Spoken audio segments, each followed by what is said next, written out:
मेरे प्रिय स्वजन ने एक प्रश्न पूछा है।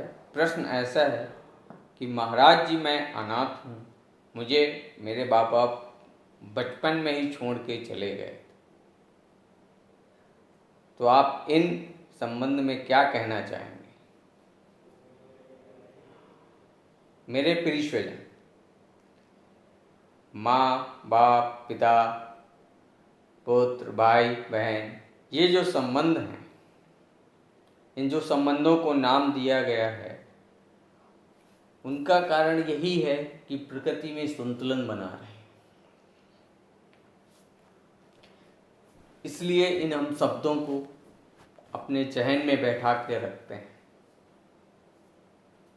और आप समाज में जैसे देखते भी होंगे कि माँ हो, पिता हो, भाई हो, बहन हो, पुत्र हो, उनके साथ जब कोई विशेष परिस्थितियों में सभी छोड़ के चले जाते हैं।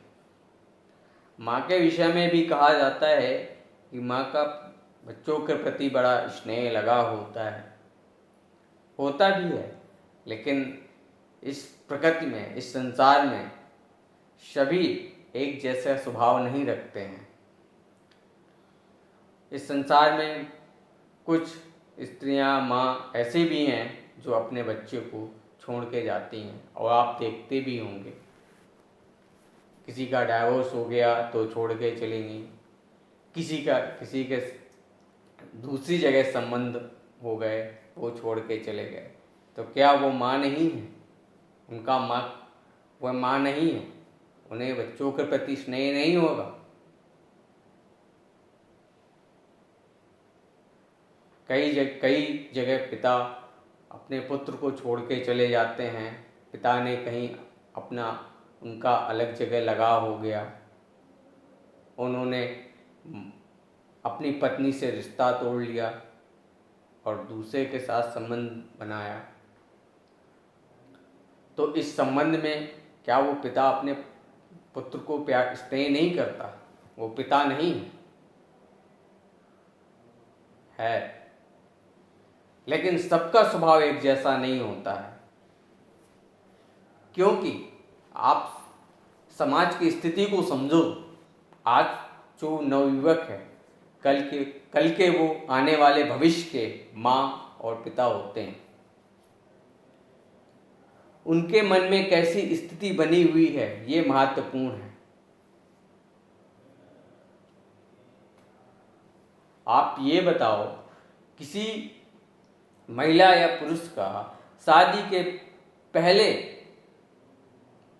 वो किसी के साथ उसका जुड़ाव होता है, ठीक है, उसका स्वभावतः ऐसा स्वभाव है, तो क्या गारंटी है कि शादी के बाद ऐसा हो नहीं सकता? इससे क्या सिद्ध होता है? माँ, पिता और बाकी जो संबंधी रिश्ते हैं, ये एक सीमा है अमर्यादित ना होने की, और इस सीमा के अंदर रहकर ही रहना होता है, रहकर ही इस समाज का निर्माण होता है। इसलिए ये कहना गलत है कि माँ बाप ही अच्छे होते हैं, बच्चे नहीं होते हैं, क्योंकि वो माँ बाप भी हैं जो बच्चों को छोड़ के चले जाते हैं। वो माँ बाप भी हैं जो बच्चों के साथ बड़ा भेदभाव तरीके से कार्य करते हैं। वह माँ बाप भी हैं, कितने ऐसे पिता होंगे जो गंदी आदतों में फंसे होंगे। जुआ हो गया, शराब हो गया, नशेबाजी हो गई, कैसे ऐसे कार्य हैं जिसमें ये फंसे होंगे, अनैतिक कार्यों में फंसे होंगे, तो क्या वो एक अच्छे पिता हैं? फिर आप वहाँ अच्छा और बुरा देखोगे, लेकिन वो भी पिता हैं। इसलिए मैं कहता हूँ, संबंध एक मर्यादा के लिए बनाए गए हैं और उनका अपना अपना कर्तव्य है। हर एक मनुष्य को उन संबंधों के कर्तव्यों को समझना चाहिए, मर्यादित रहना चाहिए। यही मर्यादा ही इन शब्दों को बचाए रखती है।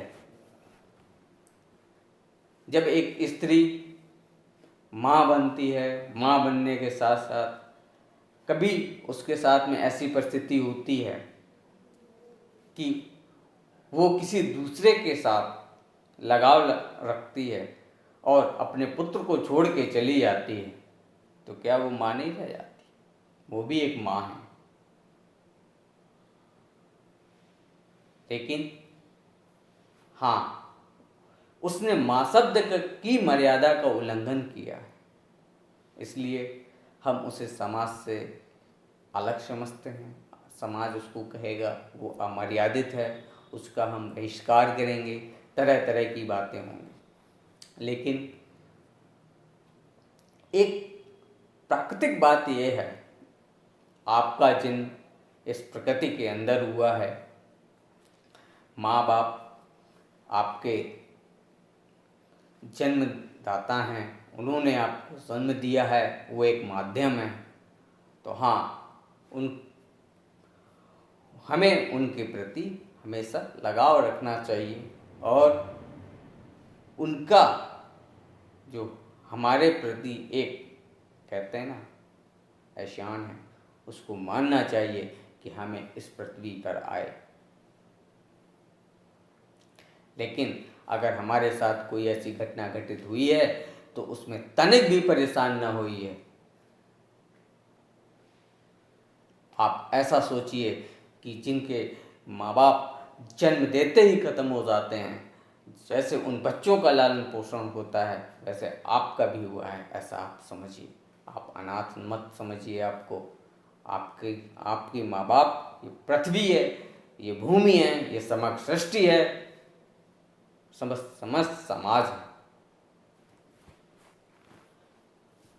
आप अपने आप को अकेला मत समझो।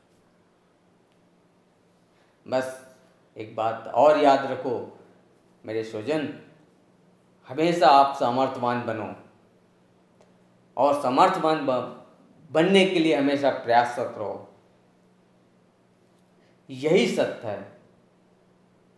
जब आप सामर्थ्यवान होंगे तब आप इस प्रकृति और इस समाज में सही से शांतिपूर्वक, स्नेहपूर्वक और भय से मुक्त रह पाएंगे।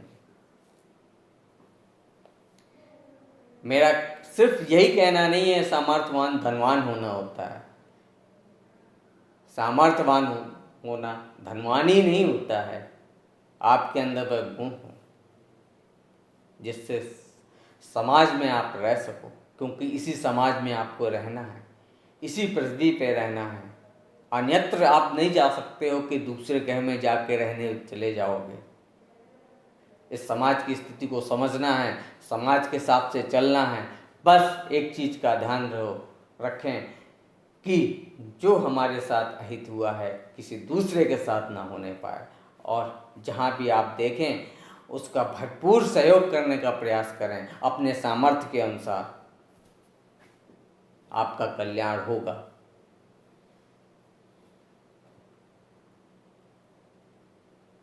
और परमात्मा पे भरोसा रखें। किस बात का भरोसा? इस बात का भरोसा नहीं कि वो आपको सामर्थ्यवान बनाएगा या धनवान बनाएगा। इस बात का भरोसा रखें कि इस पृथ्वी पे जन्म दिया है तो जैसे भी है, जितने समय तक है उतने समय तक आपको रखेगा और आपके भरण पोषण की जिम्मेदारी लेगा। लेकिन ऐसी जिम्मेदारी नहीं कि जैसी आप चाहते हो, जैसी वो चाहता होगा। ये पक्की बात है, आप समझ लो और मन में बैठा लो। आप निराश मत हो।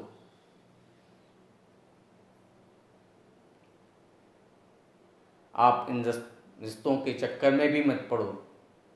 समाज में लोग ऐसा कहते हैं, आपको बुरा लगता होगा कि माँ से बहुत स्नेह होता है, पिता से बहुत स्नेह होना चाहिए, माँ बहुत प्यार करती है, पिता बहुत प्यार करता है। बिल्कुल, जिनके साथ जैसी घटना घटित होती है उनका वैसे अनुभव होता है और उनको वही चीज़ें अच्छी लगती हैं जो उनको भौतिक और मानसिक रूप से सुख देती हैं। आपके लिए आपके माँ बाप अच्छे नहीं होंगे, लेकिन औरों के लिए औरों के माँ बाप अच्छे होंगे। लेकिन आप ये समझिए कि आपके साथ जो अहित हुआ है, आप इस समाज में भांति भांति के लोग हैं, इस प्रकृति में जैसा आपके साथ हुआ है वैसा किसी दूसरे के साथ अगर हो रहा है तो उसका सहायता करने का प्रयास करिए जहाँ तक हो सकता है। और विश्वास रखिए, आप किसी भी देवालय में जाते हैं या किसी भी धर्म को मानते हैं, किसी भी संप्रदाय से आते हैं, किसी की भक्ति करते हैं, पूजा करते हैं, आप बिल्कुल करिए, उसमें कोई मनाही नहीं। लेकिन एक बात जरूर याद रखिए, जिस घटना से आप प्रताड़ित हैं, जिस घटना से आप परेशान हुए हैं, वो घटना अगर होते हुए आप किसी दूसरे के साथ देख रहे हैं तो उसकी सहायता जरूर करें। शायद प्रकृति ने, इस सृष्टि ने आपको शायद इसीलिए भेजा हो, आपको एहसास दिलाया हो कि इसका कष्ट कैसे होता है।